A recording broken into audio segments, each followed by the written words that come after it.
In episode number 400 of the Reasons I'm Broke podcast, we cover the San Diego Comic-Con cancellation. We also have DC's plans to work around Diamond's distribution. This one is going to make Kelli sad with the Lucifer Season 6 delay. My heart is that we have to stop the episode now. I can't continue. All of this and so much more on today's show.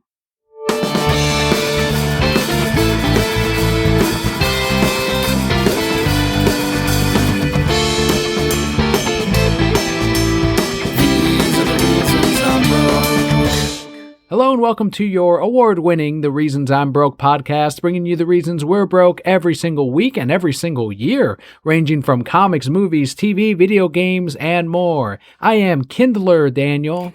Setting fire to things. Trying to set fire to this episode of 400. Oh, I thought you were going to say set fire to my heart. I did that the day I met you. And I am your almighty Emperor, Kelli. For those of you new to the show, the way we format it is first we go through some news. We head into our Patreon shoutouts, which are our thank yous to everyone who make the show possible every week. We go into the Broket block, which is Broket questions. And then we end it on where Kelli and I have been this week.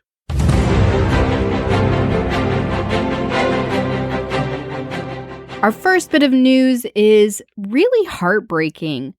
San Diego Comic-Con 2020 has canceled this year's show over concerns for the COVID-19 pandemic. We kind of knew that there was going to be at least a cancellation, at least a delay, but they ended up going the later route. And with San Diego being one of the biggest, if not the biggest convention in the world, there were a lot of pieces that needed to fall into place to make this still happen this year. And I feel like if you're a smaller convention, you can more or less get away with delaying something.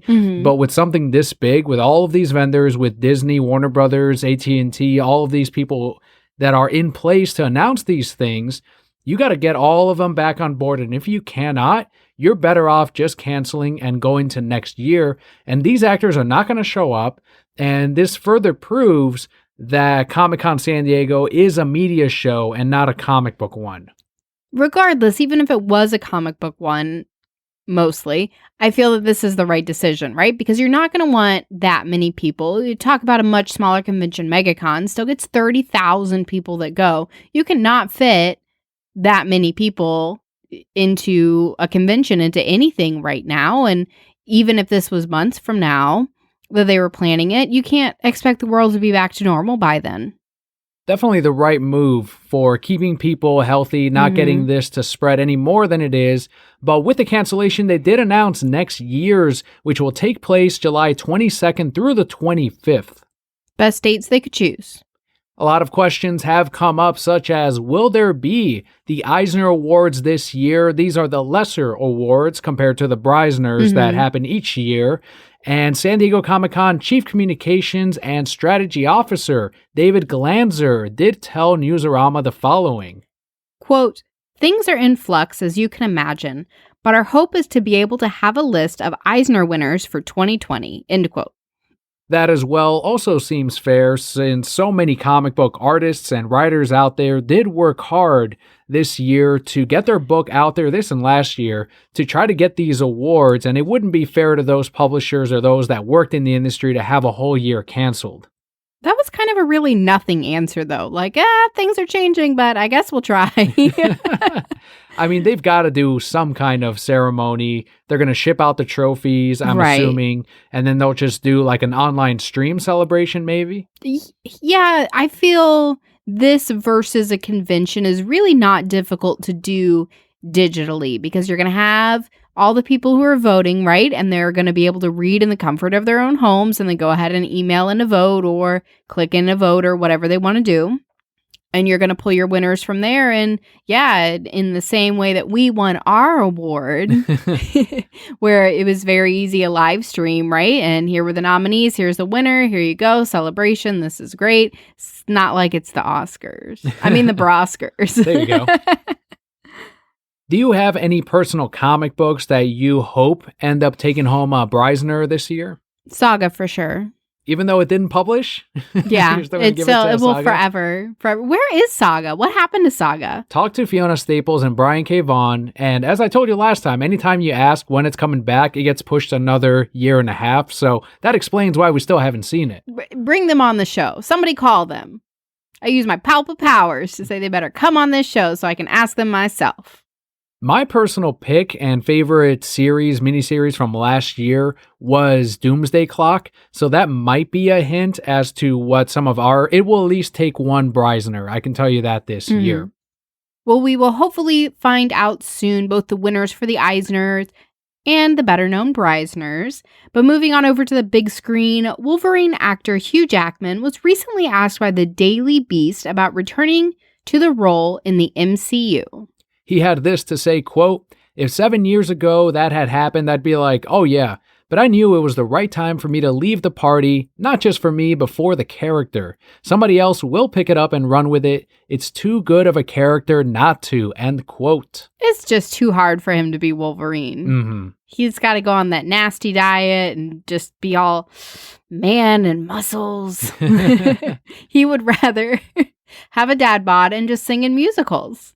As many people have already called it on Twitter, he will get dragged as soon as the new person gets cast in the MCU, just the same way that Tobey Maguire is getting cast by the MCU sheep ever since we've gotten Tom Holland, where now they're saying, and they're still saying this, where he ruined Spider-Man for years with his 3 movies, and they're going to do the same with Hugh Jackman when we get a new Wolverine. They're going to talk about how Hugh ruined the Wolverine character and how we're going to get a real comic accurate, jokey Wolverine, because, he joked around in the comics all the time.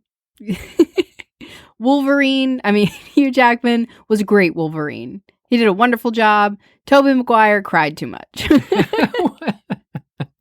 He was so whiny. You're more of a Andrew Garfield guy, right? Yes. Or girl? Yeah, he was the guy. Well, I was trying to say that Andrew. I know. No, you're fine. Yes, definitely like Andrew Garfield the best out of them. Do not like Tom Holland. I think he's terrible. Mm-hmm. And then Tobey is probably my second favorite out of all of them. But Tobey had that one, and I know it's not his fault, right? But one, he was not a very attractive guy. And then 2, he went emo in that one movie, and he was like, my life. And I was done. I get the bit on the kind of melodramatic, but that is sort of Peter Parker. He does go through a lot of these issues, and Peter's not really described as an attractive guy in the comic books, so I get that as well.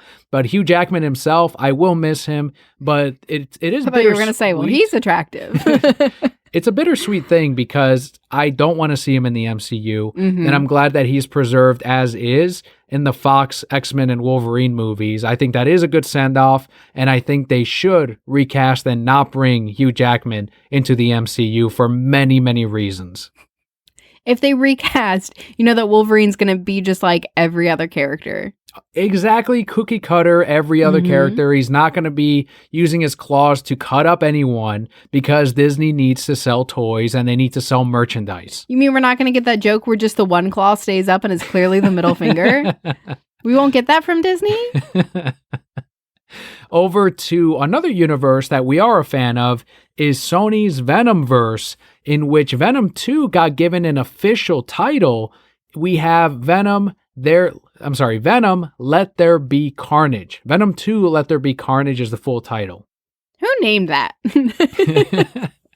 I think it goes off of that Woody Harrelson scene at the end in the credits. Well, we know he's going to be Carnage, but who were they sitting around? They're like, just let there be carnage. Well, that's what I'm saying. The line in there, he says there will be carnage, is I think what he says. So they're kind of playing off of that. Now it's clever. Let them have their line. It's fine. They should have.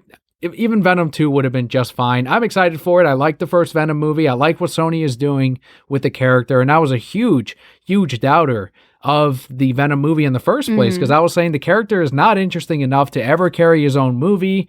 And people mainly like him because he looks cool. And then they cast Tom Hardy. And I completely did a flip-flop. And I said, oh shit, Tom Hardy can play whoever the fuck he wants. I'll watch this shit. And I did. And I liked it. You liked it as well? I did. My favorite was the Eminem song. He's got to come back for that sequel. It's Venom. Let there be carnage.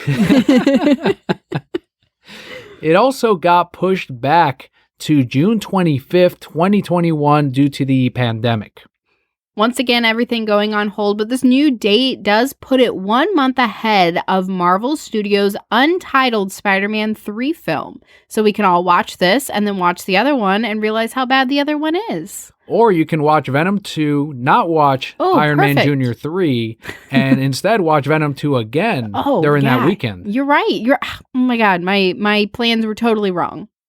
We will be there opening weekend to check it out next year, and we will have a review for you right here on the show. And I expect an Eminem song, so Eminem, if you're listening, please write another song for Venom.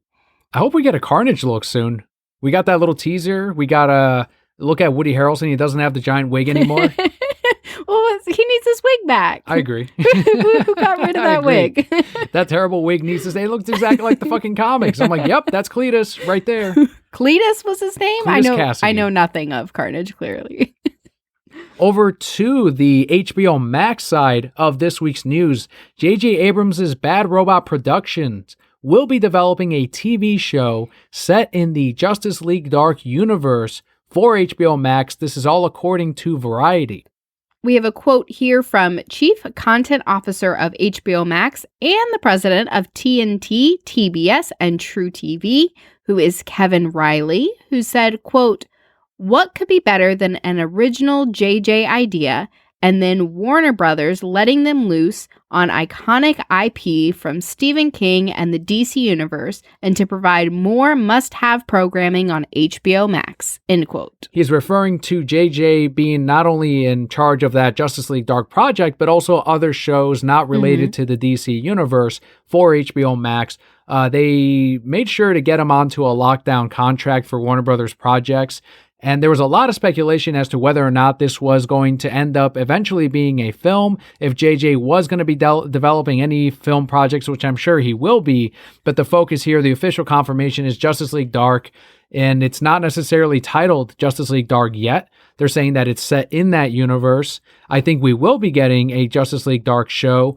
And if anything, we'll probably see some of these characters maybe even get their own TV shows based on how successful that particular show is. If it ends up being a Justice League Dark show, which team do you want to see on the little screen?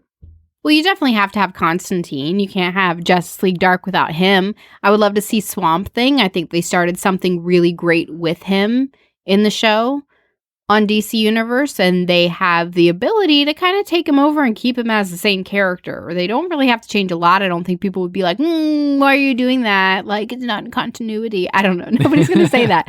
And I think so they have the great opportunity to just continue him. As much as I don't like Zatanna, you got to put Zatanna in there. You have to have that interaction. Those are really the three that I mostly pick out of Justice League Dark. Of course, you have Deadman, but and you have Detective Chimp? Yeah, Detective Chimp was a newer member. So both of them are really cool, but you're going to have to do CG for the whole thing. So you're really going to raise your cost if you throw them in there. So no, don't have don't have them. I'm trying to think. I just want Constantine. Can it just be a Constantine? Throw Lucifer in there. Oh my God. Give that man more money. Throw him in there. See, you're assuming that these are all going to be the same characters that we know already in the CW universe? Yeah.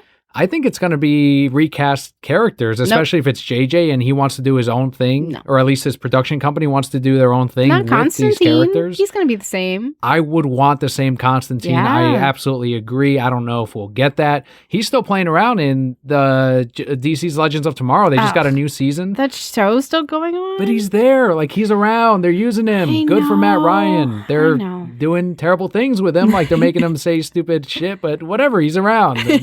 It's the CW Constantine, so he's working. It's Constantine. Who would you want to see? Who would be your team? Deadman is absolutely a must. I think we're going to get him, and if anything, for the fact that you save money using Deadman, believe it or not, because if he takes over a character, that's right there. All right, now he's in that body. We don't need okay. Yeah, you know what I mean? You're right. We're not going to get Man-Bat. I really don't think we will, although that's another way to save money, because he only can transform maybe. They're in certain portions, and other than that, he's going to be Langstrom, right? So that's another way. Detective Chimp would have to be CG only, so that is a lot of money right there. Hopefully Swamp Thing. I would want to see Swamp Thing, but if they went the costume prosthetics, right? They could also, I don't know if that's a lot more expensive than CG. But I would want to see that if they do recast Swamp Thing. I believe that he'll have a completely different look than what we saw on the show, which is more or less a more traditional version. We may see a more maybe DC Rebirth Swamp Thing where he does have the giant beard and yeah. And his leaf abs. There's a couple different ways a couple different looks that they can go with Swamp Thing. I want his giant angel wings. Oh, that would be so cool from the New 52. We're not getting giant angel wings. Calm down. His eyes lit up like, oh.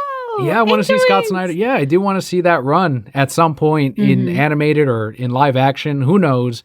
But we will be getting HBO Max, so that is something that we'll absolutely check out when it does release. Let me ask you, are you at all worried about J.J. Abrams on this project or potentially doing something original?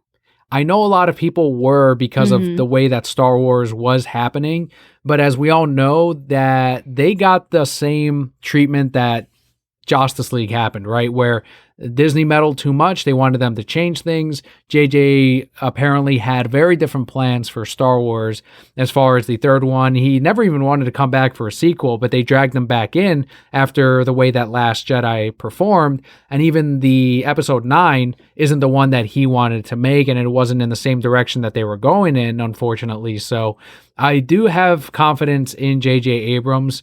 And if they really do quote unquote, let him loose, as they said here, then I think we can get something really cool out of this. I am sad, though, that Guillermo del Toro's adaptation for the Justice League Dark movie, I don't think we'll see in this iteration of it. Oh, Guillermo, always signing on to things and then backing off. You know, this show has to have a great theme song, though. That is the key sometimes. And I have it. Are you ready? Yeah, what is it? It's JJ. Bring back Eminem. I'm just going to put Eminem in everything, but it has to be the same song, just reworded. And we can actually sign up and enjoy HBO Max.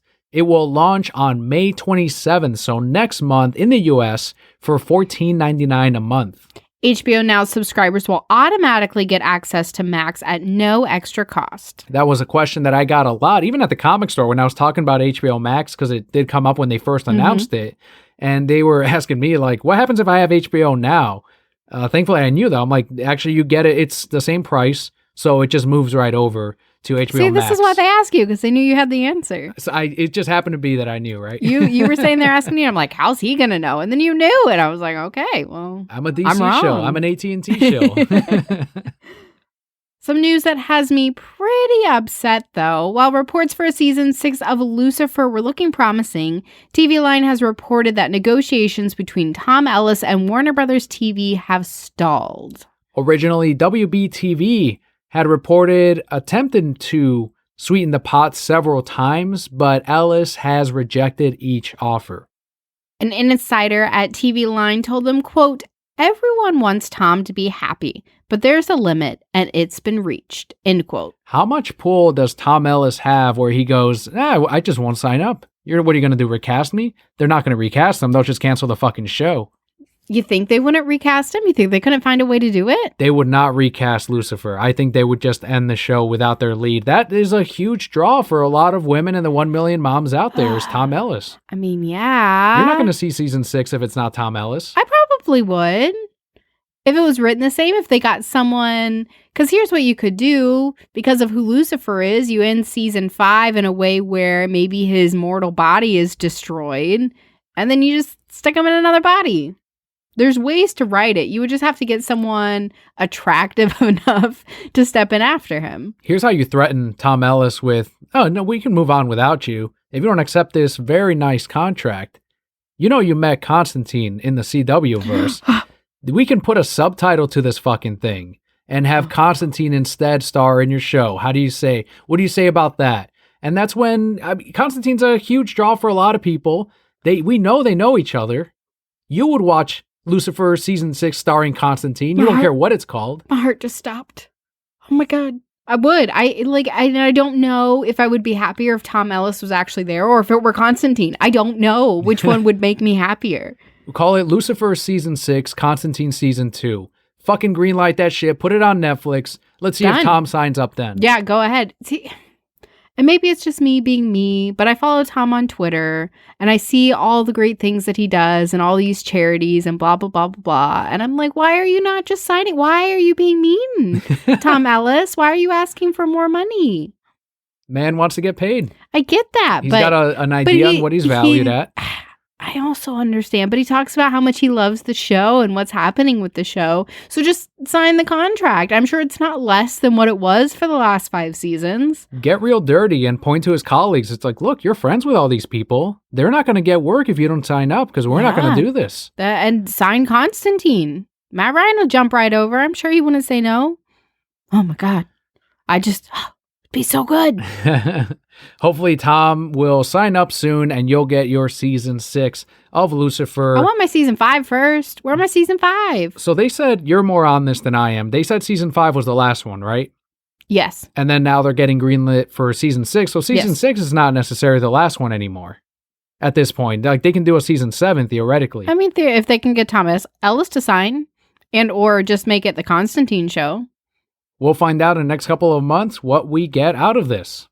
Moving on over to the comic book side, while Diamond plans on resuming in mid-May, DC has set up distribution deals with 2 mail order services. So according to DC Comics, they have canceled all orders for titles solicited for April 1st through the 15th, with retailers told to resubmit their orders for upcoming DC titles through either Diamond or Lunar or UCS. So Lunar and UCS are those 2 new distributors that DC is kind of working around Diamond with.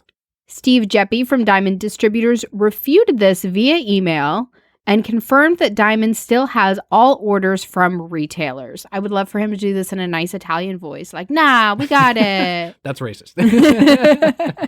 I imagine him as a mob boss, and it's so great. That is also racist.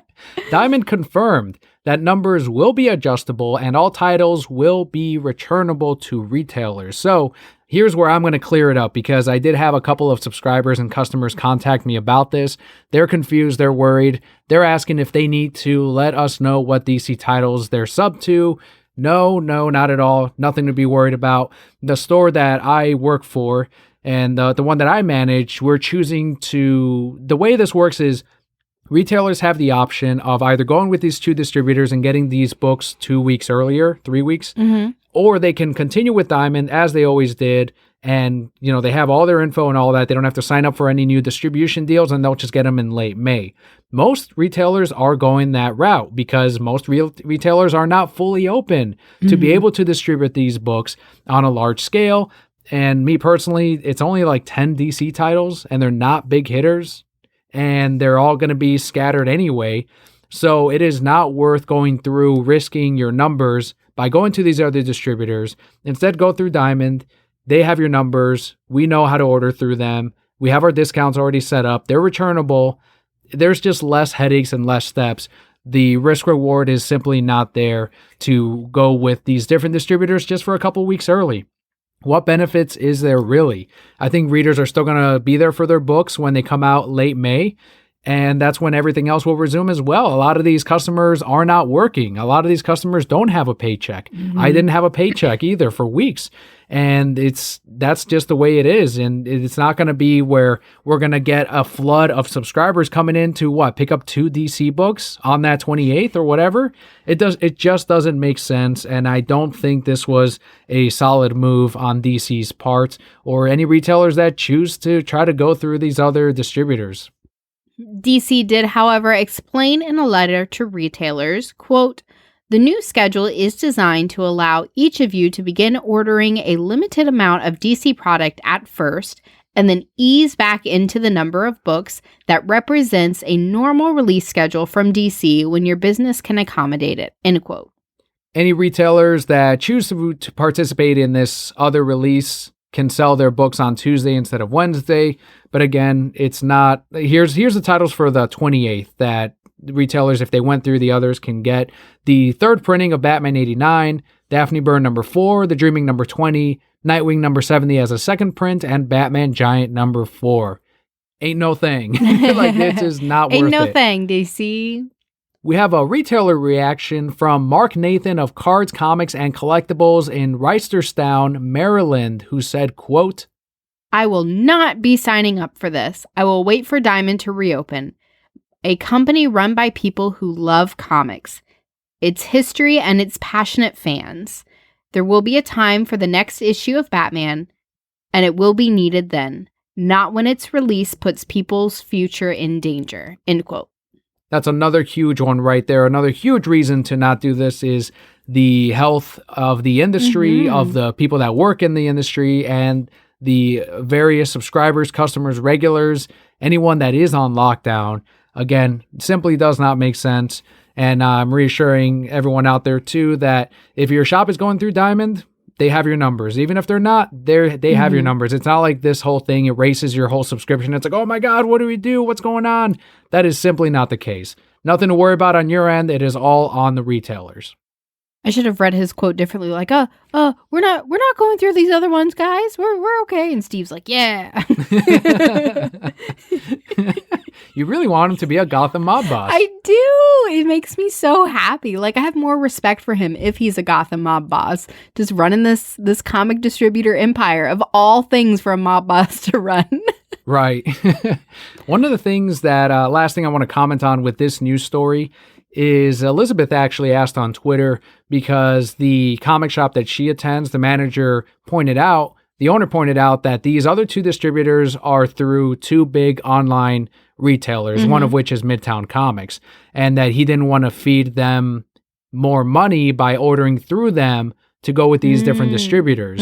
And I totally get that. I see that as a reason as well, but that's not the main reason. My thing is at the accuracy, the consistency with Diamond, and the fact that these are not big titles that anyone is going to be missing out on in general. The stores are still getting theirs in late May, so it's not a huge deal. And to me, retailers like Midtown are not the biggest threat to brick and mortar. It's things like Amazon that are it. So that's how I see it. Let me ask you though, let me play devil's advocate. I know that these titles are not giant, but how many people do you think would purchase them just to have something new? I think that number is going to be really small, especially since so many people are out of work. By the time these books release, even let's fast forward to late May, I bet you once I do like my courtesy call reminders for anyone that I haven't seen in a while, I bet you half of them will tell me I've been out of work, I haven't had my paycheck, or that's simply what's going to happen. I don't think many people are going to jump on that. And I think that's why a lot of for example, when I worked today, a lot of these books people could have gotten digitally, and if they really wanted to just read it, they would have gotten them there, but they want their physical books. They want their physical copies. And I moved a lot of those earlier because people don't just move on and go, I really want to read it, so I'm just going to get it digitally. It just doesn't happen. Collectors are there to collect these physical books. But with that, we do wrap up our news for the week, a lighter news week, once again with everything that's going on, but we do have a pretty big Brocat block coming up for you. Let's head into our Patreon shout-outs of the week.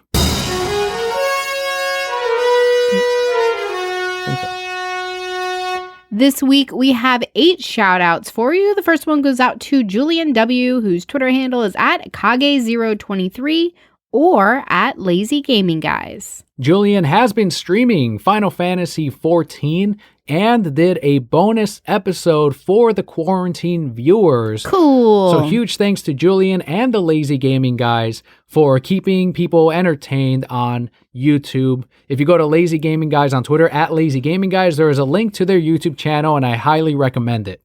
Next, we have Christian. Instagram is at christian.ch131. Christian has been active on our Discord chat. We did a little voice one where it's like, hey, everyone's off. No one's working right now. Let's go ahead and chat on Discord. And he has jumped on there. We talked via voice along with Spoon as well. So in case you missed it, we do have a Discord channel and a chat. There is a link in the description of today's episode, and you too can chat with other brokeheads like Christian. Next, we have Renee, Twitter handle at Yugi's Pokemon. Renee did share his trainer code for Pokemon Go and is asking for people to add him. It is one of his latest tweets on Twitter. Once again, at Yugi's Pokemon. Add him on there. I haven't played in several years now, but from what I understand, you can now feature different trades and you can interact with other players in all kinds of ways. That's really cool. So make cool. sure to add Renee. Next up is Corey B., whose Twitter is @ComicTropolis. Corey tweeted, quote, "That's right, it's 420 Eve. Don't forget to leave milk and cookies out tonight for Willie Nelson. Myself, I'm more a Mountain Dew and Doritos. Just saying." End quote. I think that was a hint for some Mountain Dew and Doritos. So he would like that. They were doing that Doritos thing we had just talked about a few weeks ago. Which one? Like the Mountain Dew flavored Doritos. Oh. I forgot about those. You're right. 2 birds with one stone. Send those over to Corey. It's 2 for 1. Next shout out goes out to Shane M on Twitter @S_Miller_27. Shane has been hooked on the Batman and Robin trade paperbacks and hardcovers. Those are the ones by Peter J. Tomasi and Pat Gleason. My favorite run in the Batman New 52 universe. What do you think of the Batman and Robin comics? There's some that are really great. I like each Robin in different ways. So anytime Batman teams up with Robin, I mean, all the Robins are like me, right?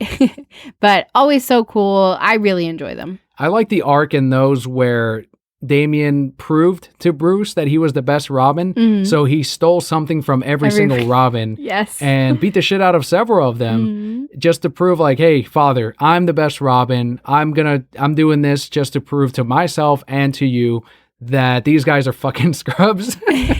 I love the interactions with Dick Grayson and Damian, though, because Damian's always so serious and Dick Grayson isn't. And he's just kind of like, okay, yeah, you're a kid, whatever. And he's like, no, I'm the best and I'll fucking kill you. And he's like, yeah, all right. Very much a little brother, big brother relationship. Next shout out this week goes out to Abdul Redha G on Twitter @RG Hadanfar. He is finally home after being stuck in a hotel for 1 month due to travel being halted. That is huge. Saw that on Discord as well and on his Twitter. And that is massive because it's one of those things where, you know, you quickly feel, you get a wave of gratitude when you're like, holy shit, like, yeah, we're stuck, but you brought that up. At least we're stuck at home. Right. And some people weren't that fortunate. They were stuck in another country, another city, another town. In their case here, stuck in a motel for a month. I mean, that's crazy. But, you know, even in those situations, you got to kind of think about the health that you still have and that you were able to return home. And they're now in that position, which is awesome. Our next shout out goes out to Nick G, whose Instagram is @SW Outer Rim Empire. Nick has been featuring Darth Malgus images from the Old Republic. It is a massive Star Wars Instagram account. Definitely give him a follow over there because he puts up artwork, images from the films, images from the Old Republic, for example. There's usually a bit of a theme there. So definitely check him out on Instagram. And our final shout out this week goes out to Jimmy. Huge thanks to Jimmy for joining the Patreon Brokehead Core. Jimmy, if you have a Twitter or an Instagram or anything like that you'd like us to promote, just let us know and I will add it on here for your monthly shout out. So once again, thank you, Jimmy, Nick G, Abdul Redha, Shane M, Corey B, Renee, Christian, and Julian W. If you too would like your shout out every single month, head on over to patreon.com/thereasonsimbroke. For just $1 a month, that equals out to 25 cents an episode. You get your shout out and you help Papa Kelli and I keep the podcast going every week. But of course, our podcast will always be free. Best thing you can do is let your friends know about us, especially during the quarantine, right? Hey, you only have 13 hours of podcast. Here's another one. Every little bit helps. And a huge update to our merch store over at thereasonsimbroke.com. So TeePublic reached out. They saw we tag them every now and again on Instagram whenever there's a shirt that gets bought up and we feature whoever bought it and try to feature the design now. But they reached out because of our Instagram post and decided to make our store a curated shop. Essentially, that means that we can put in designs that are from outside of our storefront and we still get a little bit of a cut from that sale. So I went ahead and picked out a bunch of designs that I found on TeePublic that I thought related to the podcast or that I thought were a really cool design, and I put them on there. So if you go to thereasonsimbroke.com, click on merch, any designs that you see on there or on our storefront, buy them through there, and we do get a cut as well as the original artist that made that t-shirt. So that was a huge upgrade from TeePublic, and a huge thanks to TeePublic as well, who is running their April sale right now. So make sure to head on over to thereasonsimbroke.com, and a bunch of those are on sale right now. And if you do buy any merch, make sure you take a picture of it and send it over to us. It doesn't tell us who buys it, but we definitely want to give you a shout out, want to thank you for supporting us in that way as well. Is there a shirt with my face on it yet? Not yet. I'd have to find a t-shirt or take a picture if you want. Me going just like that. I can. We can do it. You're like, no, oh my God. She keeps asking for this and now I have to do it. Nobody would buy that shirt. I do want to make one with you as Palpa Kelly because you have that icon on Discord. Yeah, but if I can find my Bitmoji. Yeah, if I can find that in like a higher resolution and somehow put it on there or have an artist recreate it, then that's something I do want to do in the future. I can send you the Bitmoji. We can give it a shot. I can see if I can clean it up on Photoshop. Right, but just like the last couple of weeks, there is no comic book highlight due to no new comic book day until late May. So theoretically in 3 or 4 episodes, we'll have a comic book highlight again. We shall see. But let's jump into the Brocat block, which includes a voicemail from Bobby and some questions. You hear his questions every single week, but Bobby is a huge supporter for our show, and he sent over a voicemail through SpeakPipe to commemorate this 400th episode, this amazing milestone for us. Let's check it out. Episode 400. This is awesome. Congrats to Daniel, Kelly, Leo, and Little AC. This is a lot of fun. Look forward every week to listening to this podcast and getting my news, my updates. I don't search a lot of stuff on my own, so having the podcast is a good avenue to get some of the information that I access. Hearing from the Broquettes, listening to the Broquettes, it's a lot of fun. The interactions are always energetic. Thank you, Daniel and Kelly, for allowing me to guest on your podcast a couple times. It's a lot of fun. Look forward to it. Broquettes, let's get together. We're at 400. This is an award-winning podcast. As we get to 500, let's get some of those big names out there that can join us on this podcast and make this podcast even better. Let's tweet them regularly. Let's get Greg Capullo, Scott Snyder, Peter J. Tomasi, any of those guys. Let's try to get them on, or gals. Let's try Gail Simone. Who cares? Let's just get somebody on and we'll talk some good stuff. So this is Cuban Slim, aka Bobby, signing off. Congrats, guys. That is a rallying call right there for the Brocat Corps to come together, and a lot of you have taken up that mantle that Bobby has led with when he tags creators, comic creators, and asks, hey, what's it going to take to get you guys on the Reasons I'm Broke podcast? It's an award-winning show. We see it on Twitter, and it's massive. This is not something that, we say, hey, make sure to tag someone this week. This is all you guys. And it's unprompted, and happily give it a retweet. And, eventually one of these has to hit, right? I understand that some of these bigger names, and this is how I learned, and this is why, I'm like, oh, okay, so I get why they're not doing these more often, but you have to go through an agent, and that agent has to approve what you kind of talk about on the podcast, because you're representing someone that is under contract for, let's say, AT&T, and they're going to be talking about their characters, and it's a whole thing. So, but some what of these... What if they don't talk about their characters? What if we just talk about life? I would be happy to have any of them on to discuss any of these things. Paul Dini, Bruce Timm, Peter J. Tomasi, Kevin Conroy, anyone. I'd be more than happy. And that's Dustin a huge rallying call. Dustin Wynn eventually, Steve Jeppy, you think he'd come on our show? That'd be fun. I'd be like, where are the other drugs going? I heard you were making fun of me. I'd be like, I am. Put a hit on me. Put a hit on me, Steve.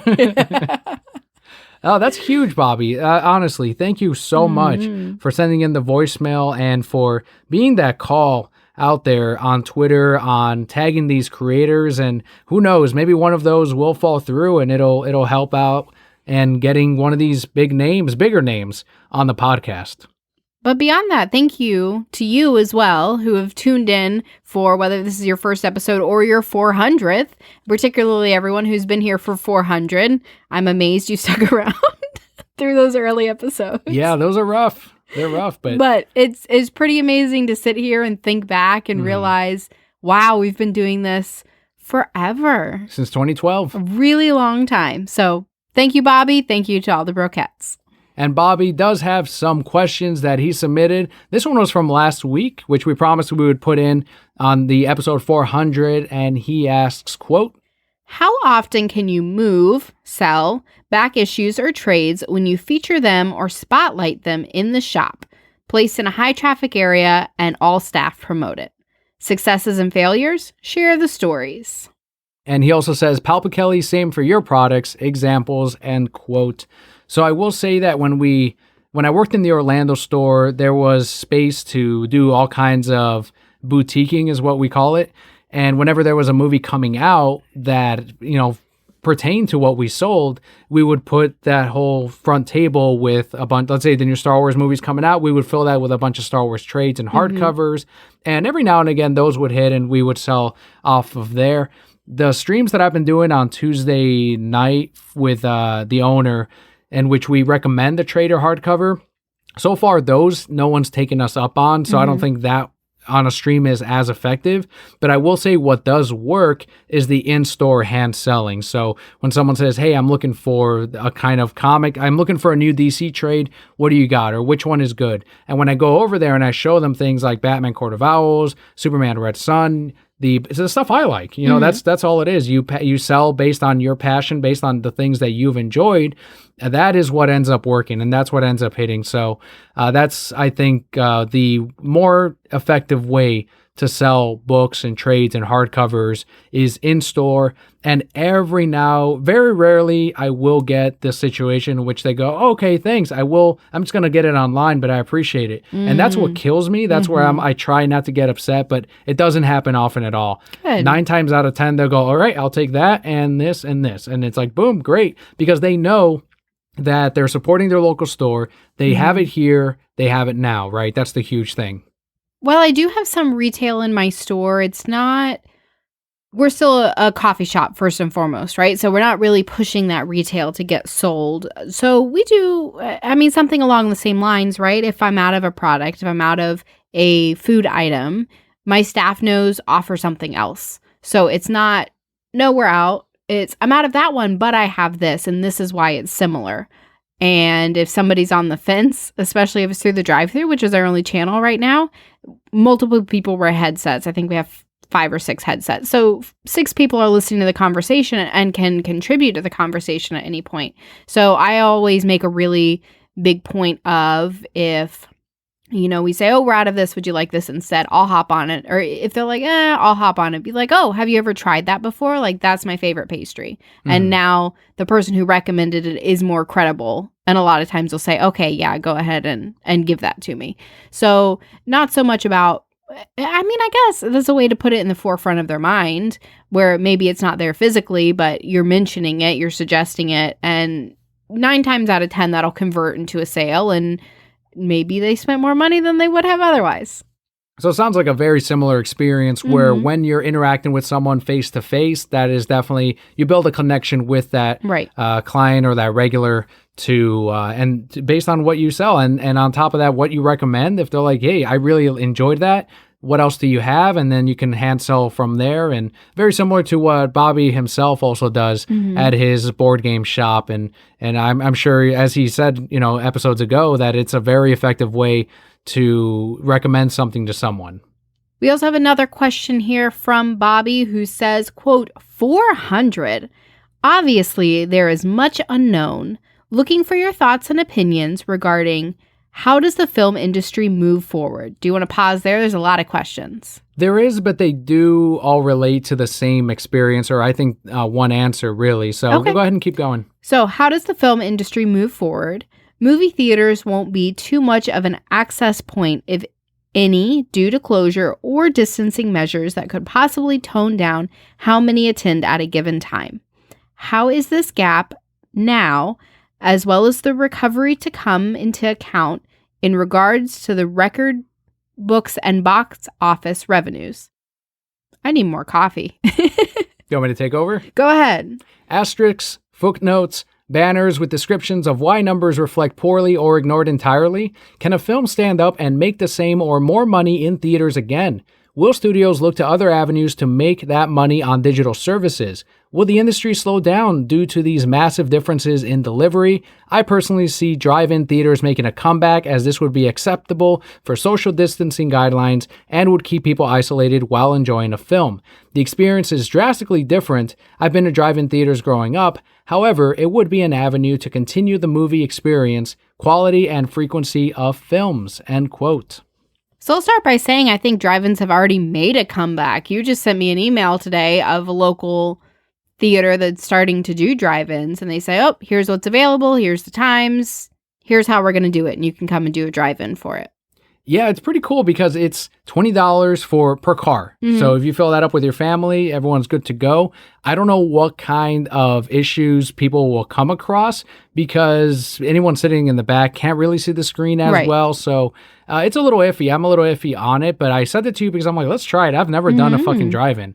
And if it's just two of us on a date night, we don't have that issue of someone's in the back and they can't really see. It's instead, all right, it's you and I, and I'm sure they project it onto the side of a building or whatever, however they're doing it. I don't think that will be the norm because so many movie theaters are already set up to, there would be massive construction that would need to be done to get these to convert to drive-in.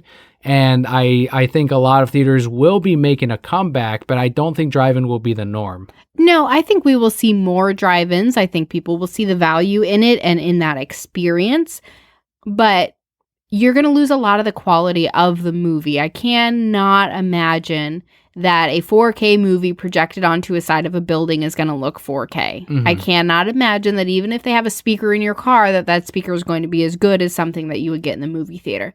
You're still not going to get that same experience. So realistically, once this is all over and things slowly start to get back to normal, I don't foresee, I could really see movie theaters even being more successful than they were previously because people just want to get out, especially in the beginning. They're going to say, okay, well, all the restaurants are packed right now because everybody's out. What else can we do today, right? We don't just want to walk through and go shopping, but hey, a matinee on a Tuesday is $8. Let's go to an $8 movie and see it. And even if it's not the next big blockbuster, at least we're out. We can get our popcorn, we can sit, and for the most part, have a pretty inexpensive day out. I used to work in a movie theater and I'm not connected in that industry anymore. So I'm not sure if there's any kind of relief that these companies, whether it's an independent movie theater or something like AMC or Cinemark, are getting some kind of help from the big studios. I did see a news story saying that there's no danger of movie theaters completely going away. And I forgot someone that was the head of several of these of these studios. They said, no, we're going to come forward and we're going to support the theaters because it's a huge part of the industry, you know? So I think that they will receive some kind of assistance in the end. And I don't think that this means the end for movie theaters at all. There's obviously going to be less movie theaters out there, just like comic shops. There's comic shops that already folded up due to the quarantine period, unfortunately. But I don't see this as a huge game changer as far as movie theaters being wiped out. What I do think we'll see is probably a shorter time period between the digital release and the movie theater release. I think that's going to be something that we'll see a change in. I think there's going to be a lot more streaming platforms that might go that route of you could either go see it in theaters or you can rent it for $20, kind of like the Bloodshot thing was. So those changes will be in effect. But I also think that a positive out of this is movie theaters are going to find new and innovative ways to say, hey, this is how you can come in. This is why you should come into the movie theater. This is what you should do. This is what we're doing differently from before. This is what we're offering that's not the experience of staying at home or from a drive-in. Absolutely. One of those adapt or die scenarios where they will definitely have to do something to keep people coming back. As far as frequency of movies, I don't think for a time, yes, that'll be less because everything's been paused, but I really genuinely see things getting back to normal when this is over. So there it is. Very good questions from Bobby. Always a great contributor every week to the discussion of the episode. And you too can contribute to the show by submitting questions. You can affect how the episode goes and what people enjoy each week by sending us a speak pipe or a tweet with a question that we can answer right here on the podcast. And I know a lot of podcasts listeners especially are behind because of the quarantine. A lot of people listen to shows due to their commute to work, and now they're staying at home, so they're not listening to podcasts as often as they used to. So if you missed out on a SpeakPipe message for episode 400, you can be on for episode 401, 402. That SpeakPipe link is always active, and you can always submit to be heard on the show. What have you been up to this week? This is the more personal side of the podcast. It is. So I have been continuing to work. Work is still extremely busy, almost back to normal numbers, but with shorter hours. So it's kind of nonstop all the time, which is pretty exhausting. And of course, as a manager, as we go through this, everything changes in a moment, overnight. Like, oh, surprise, good morning. Like, this is all different now. So definitely trying to balance and keep up with all of those things. On a personal side, still plugging away at school. I'm in my last week and a half and learning some really interesting things, but I also just don't have time to really dive into them. So I'm skimming and I'm doing okay. And like I'm passing, my courses and still have a little bit of wriggle room in case something happens. And at the end of the day, I'm like, oh, that was kind of cool. But I just learned about it briefly, which is not the point, but it's what I'm able to do. I did fall into a terrible trap this Yeah, week. you did. I did. It was a terrible trap. I went and talked to a car dealership and I was like, what kind of incentives are you offering? It was a really good incentive. So it's still kind of up in the air, but I'm really leaning towards potentially getting a new car. Your money's your money. My money's my money. I am nowhere near any kind of thought of buying any cars. So yeah, our accounts are not merged. But they are not. They are not. But it's a really good deal and it's a hybrid, so it's better for the environment. And so then the way I justify it to myself, right, is what world am I leaving for Leo? Mm-hmm. Because this car would produce 50% less emissions than my car does. And with a gas mileage, if I'm only going to and from work, it's 100 days before I need to fill up that car. I think the way you were telling me, though, is that your monthly payment would be lower than what you're paying now anyway. It would, except then the term would be longer, right? Of course. But yeah, because of the safety features for the car and what the kind of car that it is, my car insurance would drop over 50%. It would drop a significant amount. And so that savings would actually mean that my payment between both payments is less than what it is now. Yeah, so that's what made it sound like not as drastic for me, but it is, like I mentioned, it's your decision thing because, you handle your cash and I handle mine, and we support each other, of course, but we still, that's kind of the benefit of this, where it's like, if you want to go for a car, go for it. I'm not in danger of, wiping out my account because of this, and you're not in danger of wiping out your account when I make decisions. Like the last time I bought my used car was a couple years back, and we'll see if things work out. I mean, we'll see an update from you next week, regardless. We'll see. It was kind of funny because I went in and the guy's still trying to sell me on it. And I was just like, you don't have to sell me on the car. Like whether it's today or whether it's 5 years from now, I know that this is my next car. This is my next purchase. It just depends on if you can get the numbers to what I need to be. And I mean, he really worked with me and he really wanted to sell that car. And just came back and I was like, listen, this is what I need. And he's like, he wasn't even the sales guy. He was just the upgrade program guy. And he's like, give me a minute. And he walked in and talked to the sales guy for me. So I didn't even have to do that. And he came back and he's like, we'll do it. And I was like, I didn't think you would say that. And then it was kind of a little bit of a panic. So still waiting for a few more things to pan out to see if maybe that's the direction that I go. But, it's, the tough thing about this situation is it wasn't black and white. It wasn't, is this a good or is this bad? It was just, what do I choose? Yeah, it's like you said, there's no right decision, really. Right. And that's really cool, though, that you are, in that position where you're still working and, you can contemplate those kinds of things. Right. On my end, I finally got my first shift at work in weeks. So there was hours are still ridiculously cut. My pay is still cut, and it's a whole thing. But the positive in it is that I worked a shift, and right now it's set for 2 shifts a week. So that's awesome. And there was a huge push from the community we have at the shop of, no, yeah, I'm going to pick up some books. Here's what I want. And it's like, oh man, like it ended up doing pretty well for us on the first day that we opened, because people are like, yeah, I still have books that I want to pick up, or hey, I ordered these and I'm going to come in and pick them up. So it's worked out. Even without New Comic Book Day, people are looking for ways to continue reading, to continue collecting, to continue supporting the store. And I think in a week, we'll start to transfer over to maybe like pushing gift certificates again, because, or really ordering more trades and hardcovers. A lot of today was things that were already on subscription, but people weren't able to pick up during those last couple of weeks before the pandemic.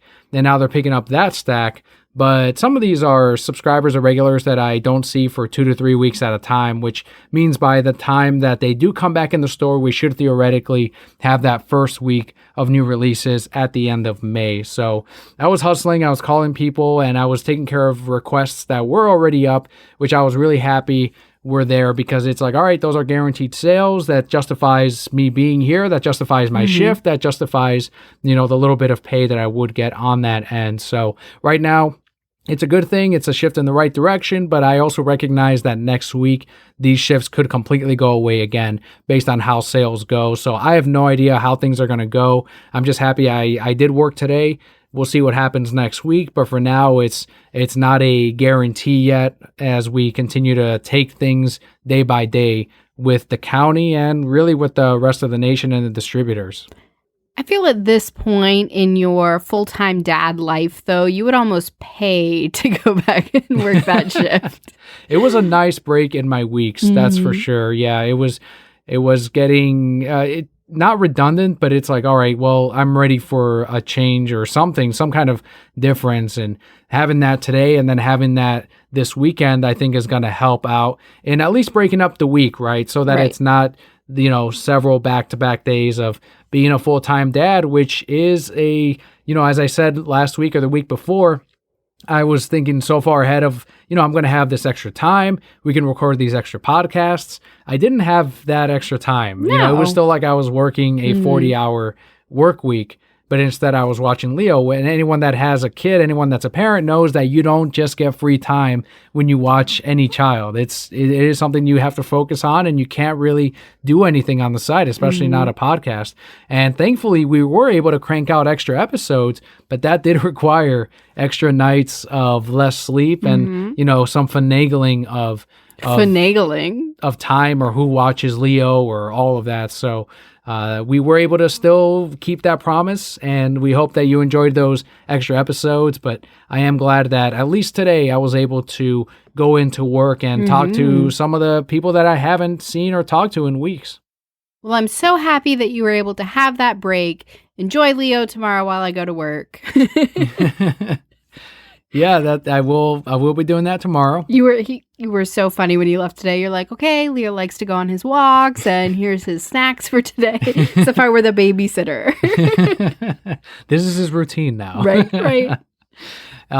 We started catching up on. I did the free trial for Funimation, so I'm trying to finish all of Dragon Ball Super before the free trial is up, and that's so far so good. We got through the Zamasu arc. Goku Black, yes. Goku Black. So when that's been, it was an okay arc, but I'm really looking forward to the Tournament of Power. You want to know what I was upset about in that arc? What bit? Because I told you 5 episodes earlier what he should have done, and they took 5 episodes to do it. If this were Dragon Ball Z, it would have been 20 episodes to do it. So let's be happy about the 5. But definitely enjoying that. Looking forward to continuing to watch. I usually just tune in for the Dad Vegeta parts. Those are the best parts. They're good parts. I'm liking the Vegeta arc as well. Isn't he so great? Now you know. It's pretty awesome. He is the best. Let's finish off today's episode with our overall thoughts on what 400 episodes means to you and I. It's pretty astounding. I think it kind of snuck up on me, even though we list off the numbers every single time. I didn't really stop to think, oh, wow, here we are at 400. What's that, almost 8 years that we've been doing this? And just stopping to think about the number of hours that adds up to. And, we sit here and record for an hour, but then all the stuff that you do on the side, writing out the notes and doing the editing and all those different things that you do, really, it's just almost overwhelming to think of how much we've done for this, but also how much we've grown. I've talked about it previously on the show of how much better I feel I perform in my job because of what we do here, because we talk so often and able to formulate our thoughts, which I can't do tonight clearly as I'm trying to talk about the show. But I do get compliments all the time, like, wow, Kelli, you have a really great voice over the headset when you're taking orders. And so much of that is because of how we've grown through this and learning how to use your voice to get those emotions across. And like, I'm so ready to go be a voice actor now. Well, you got to know how to act to do that, but I get you. But it's definitely something that I think has brought us closer together in a lot of ways. It's something that has been challenging in a whole lot of ways and helped us to grow and be better. And, you know, I'll just say it again. I don't think I would be as successful in other places in my life if I didn't have this. I'm glad it's had that benefit for you outside of the podcast. And I think that's something that has became a thing for both of us that wasn't there from the very beginning. Because at the very beginning, it was a lot of trial and error, a lot of wait and see, a lot of balancing, a lot of things, because, you know, as we do this podcast every week, our life is changing every single day. The longtime Broquettes were there when we got little AC. You know, they were there when Leo was born 2.5 years ago. And they were there when we got married, remember? Yeah, absolutely. Yeah. Or anytime we went on vacation, you know, the Broquette Corps knew about it. So I think it's a big connection to so many people out there that I have grown to know as friends as well. Some of them I've never met in person, but I know them very well from, you know, the week to week or day to day interactions. And I think that's massive. I know it helps me a lot personally when I'm having a hard time, or, you know, during this period where I wasn't working, and I can hop on Discord and find a funny meme, or I can go on Twitter and see what someone shared. This man in Discord.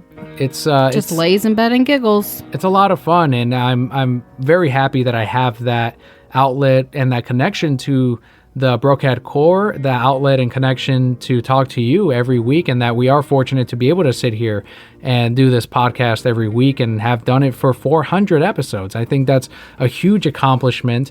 In the 400 episodes, we won the Podcast Awards last year. We're nominated twice before that. The Broquette Corps, we've cultivated this amazing listenership that I'm very, very grateful for and very happy for.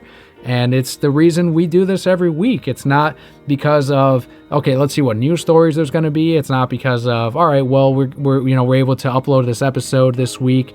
It's because the listenership is there. It's because the Broquette Corps are there to interact with us week to week on Twitter and on Discord. So that's what I have on episode 400. That's my reflection on it, because it's a huge thing and something I will also close out with. And this might be an insight on the mentality of it, but, you know, one of the things that I've seen there's a podcast Twitter account called Podcast Movement, and they're like, hey, if you had to recommend one episode to someone that hasn't heard your show, which one would it be? And I responded with our latest one, because I believe that Palpa Kelli and I do strive, or at least aim for, this episode that we're recording to maintain that quality, and if not, expand it. Because if we don't maintain it, then that's when it slips off, right? And if I decide, I'm not going to edit it this week, people are gonna notice it. You'll hear me going, it's sipping some tea. That's the mentality I have, where it has to maintain the quality and grow from there. And I think they've seen those changes from episode 300 to 400. At least I like to think. And you had mentioned earlier, you know, those early episodes are rough. I'm glad they're rough, because that meant that much more growth. And the worse those early episodes seem, the better that I believe today's episodes are. I know you said you'd recommend this episode, but that Palpa takeover was pretty awesome. That was a good episode. 100% Palpa Kelli. Yeah, huge thanks again for doing that all one. All Palpa, all the time. Normally we do a post-credits jingle with extra content, a little bit of extra stuff out there, but I know ever since, I think episode 200, and it was Bobby also that first recommended. That's something I remember very clearly of. Why don't you include highlights from, previous episodes? And ever since 300, I've been keeping track of, I like that part of it. Let me go ahead and do a little timestamp. And I did that for 300 through 400. And then I'll hopefully be doing that for 400 to 500 as well someday. And that's how we're going to end it after the jingle. You're going to hear some highlights from the last 100 episodes and share a laugh with us. Is it all my laughter? Mainly your laughter. Oh my God, I'm so excited. Is there some Ocean Master in there?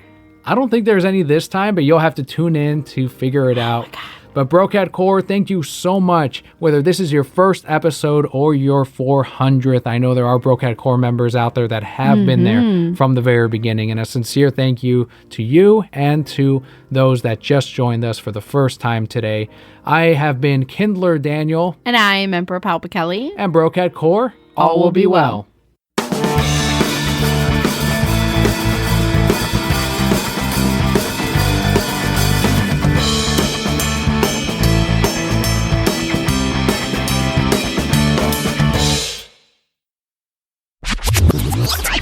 So analysts expected Disney to match Comcast's offer, but instead they went to infinity and beyond.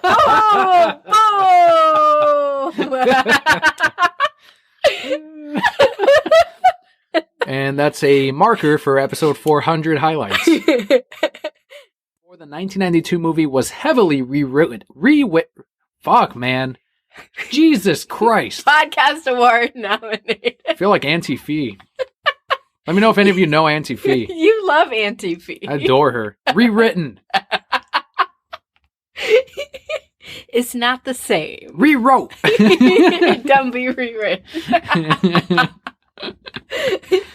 You saw it. You're just adding more for episode 400. Pretty much. God, editor Daniel is going to be mad because I'm just going to be, all right, here's another plug. That's future Daniel, though, is also his issue. Very vocal on Twitter over the firing of pedo perv director James Gunn. Is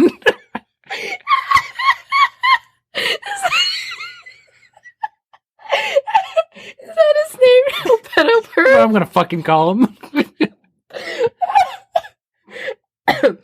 Daniel, I have a cold. I cannot breathe. It's a fucking perv. Fucking pedo ass. You're going to be raising our son alone because you keep making me laugh and I can't breathe. He is defending James Gunn. Pedo perv, James Gunn. So we do have a quote here that I'm going to let Daniel read because I can't breathe. You know, I'm not going to tell Jeff about this, so I'm instead going to email you first. Where's my copy? I'm hoping we can sort this out as adults. But if you want to be a baby, then maybe I do speed dial my buddy, Mr. Johns. Or James, if they're going to be a baby.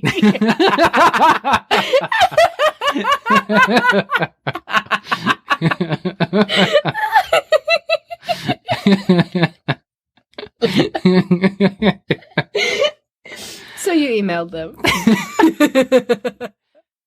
And Sabah retweeted or put up the image of Vegeta saying he's looking forward to the Goku parade as well, and he has a slingshot with a rock that he had just thrown off at fucking Goku's face. And he's deflating.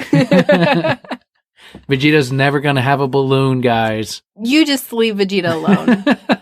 He doesn't need a balloon to feel special. Then why is he blowing up the balloons? Because fuck Goku. I thought he would, if it were really Vegeta, he'd create his own balloon that would defeat this other balloon. He probably would. And the sad thing is the Goku balloon would still defeat him.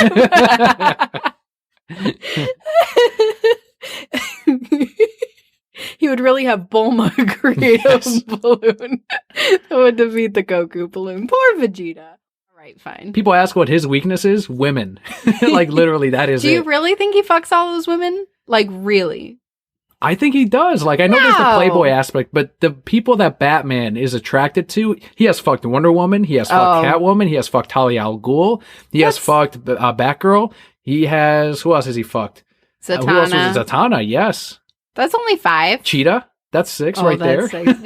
When did he fuck Cheetah? I mean, he seduced her. Yeah, that wasn't getting busy with And I her. think That's he was, only he was 5. attracted to her as I well. don't think he was. She's a cheetah. I think he Daniel. would have. She's Who a else? cheetah. Andrew Belmont, the Phantasm. Yeah, but they were like together. That's where the most DNA came from, and she showed up in that Batman Beyond episode. Okay, So there you we're go. still She was at probably 6. still dripping from all the.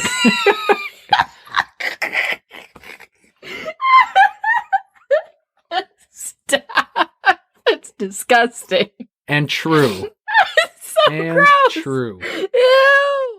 With the success of both Riverdale and the Sabrina show on Netflix, I think this is a really smart move. You're going to pull people into that comic. Do I really like Sabrina? No. She needs to leave Archie alone so Archie can go be with Betty and Veronica. Sister wives, whatever. Wait till you get to the part of the issue where Betty and Veronica convince themselves that we need to really find out who Archie's going. Because at first they're like, well, it doesn't matter. We're our own selves. We can find other men. We're not in love with him. So who cares what he does in his own time? And then one says, but wait, what if she's going to hurt him? Yeah. What if that changes our friend? He's both our friends, right? Yeah. We need to do this for our friend. That's right. For our friend. And then Jealous they got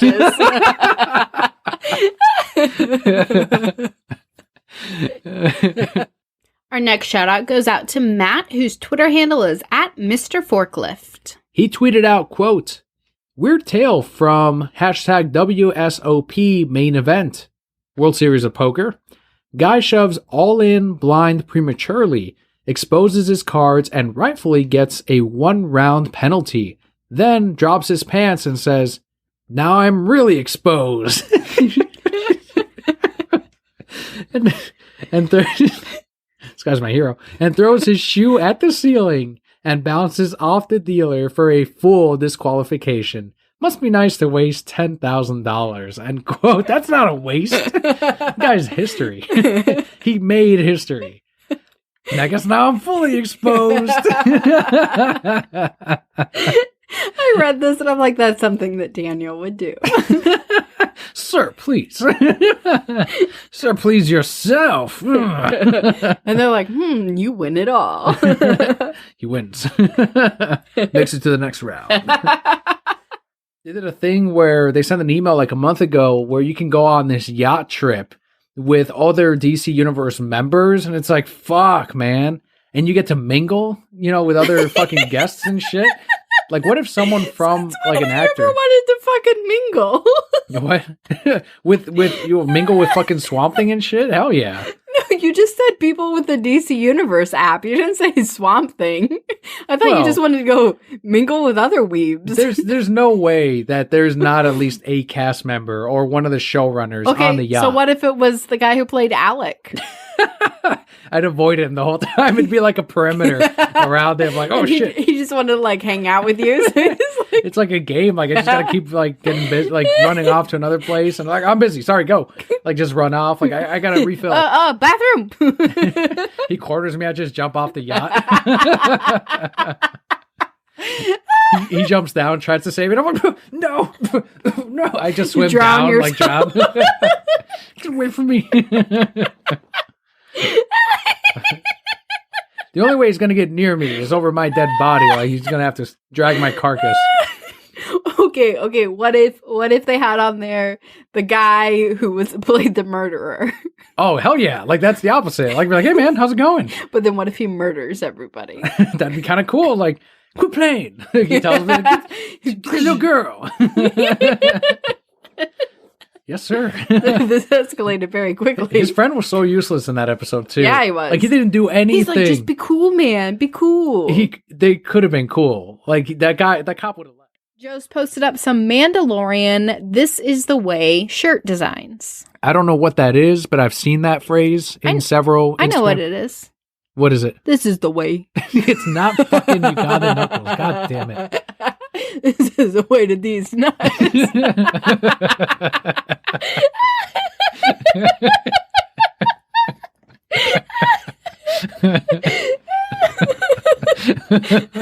This is so funny.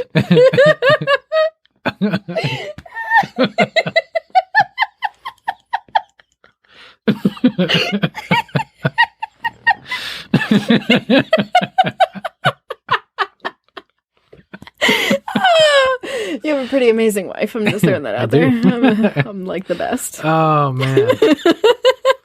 I thought you didn't find those jokes funny. Clearly you do. What do you think? Well, Knuckles is the key. You think Knuckles is going to be the key to this? He knows the way. God damn it. Fucking. You're getting my fucking hopes up and that's an equivalent of a fucking.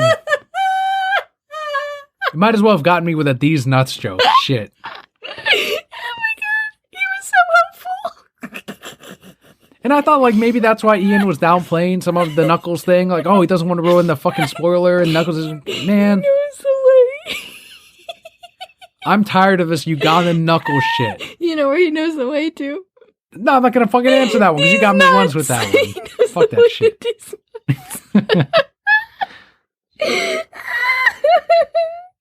I can't with Ugandan Knuckles. I can't with these fucking memes. You're so lucky you married me. I'm hilarious.